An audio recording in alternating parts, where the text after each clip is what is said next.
A new game developers conference survey just crowned generative AI with the most prestigious award possible. You suck. Over 52% of developers now think AI is actively ruining the game industry, up from 18% 2 years ago and 30% last year.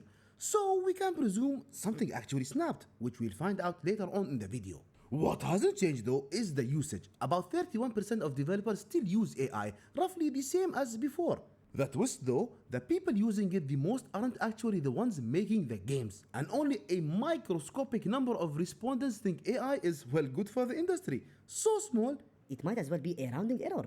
let's unpack this whole freaking thing.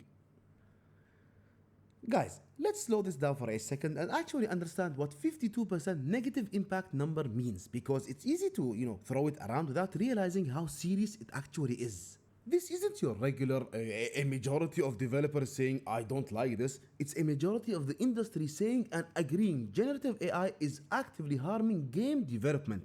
It's an important distinction because developers, they aren't calling it confusing or premature or misunderstood. They're simply calling it negative. And when you look at how fast that number climbed in just 2 years, it tells us this opinion, it wasn't formed in a vacuum, guys. Something clearly changed in how AI is being experienced on the freaking ground. The strong opposition isn't coming from people outside the industry or from those who don't get the tech. It's coming from artists, writers, designers, and programmers. The people closest to the creative process. It's becoming apparent to them the more hands-on your role is, the more likely you are to view generative AI as a problem rather than a solution. This suggests these numbers, they aren't fear of innovation, guys, but a response to how these tools intersect with creative work. At the same time, it's important to point out that many developers still use AI in some capacity. Now, I know that might sound a bit contradictory, but it actually strengthens the freaking argument. Most reported uses are practical and non-creative. We're talking research, brainstorming, organizing thoughts, writing emails, or assisting with the code. These are support tasks, not core creative decisions. So the rejection, guys, isn't about tools existing. It's about how far they're being pushed and what they're being positioned to replace. Another factor feeding into this sentiment is uncertainty.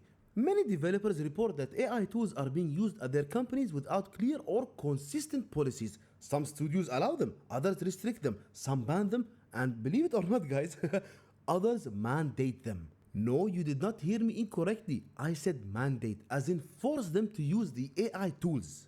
Now, that kind of lack of clarity creates anxiety, especially nowadays where a lot of people and studios are shaken by layoffs. When new technology is introduced alongside job losses and framed as a productivity boost, it's not hard to see why people connect these dots. What we're seeing now is a growing consensus formed through experience and observation. As developers learn more about how generative AI systems are trained, how they're deployed, and how they're discussed by leadership, skepticism increases rather than fades. So when half the industry agrees that generative AI is having a negative impact, it's not some sort of panic, guys. It's just feedback, and it's the kind of feedback you ignore at your own risk. Now, my dear gamers and gamerettes, I've said this before a gazillion times, almost in every AI-related breakdown, and I will keep on saying it. I am not anti-AI. I am anti-replacing what a game developer actually is, and those two are completely different things. AI crossed the freaking line the moment people made it think it could replace a developer or an artist or a creator. Now, if you want a perfect example of what I mean, look no further than Codex Motus, a fully generated AI freaking game. I already did a full video on it, links in the description, and that game is exactly, guys, it's exactly what happens when AI isn't used to help developers but to replace them. I played it once, just once, and I was freaking out. This game had no identity, it had no soul, it had no human fingerprint anywhere. It was just content, and content to me isn't art. And before anyone says, but you use AI too, yes, I do. I even say it openly that I do. I use it to double check my grammar, to brainstorm ideas, sometimes even for small thumbnail elements. And guess what? It didn't replace me. It didn't become lag takes. It didn't steal my voice, my humor, my identity, or my point of view. Because AI is a tool. It assists, it does not define. The moment, guys, the moment it starts defining you, you've already lost, and you might as well be the next freaking iRobot. And then, guys, what really sets me off isn't the technology itself, It's who's pushing it and why. Freaking stupid executives who've never written a single line of code, never drawn concept art, never designed a level, never fixed something broken in the game, are suddenly telling us what creativity should freaking look like. These are the same idiots who drink mojitos on their 10 million acre houses built from your money. They don't push AI because it's good for games, they push it because it justifies cutting people and making their own workload lighter. That's it, full freaking stop.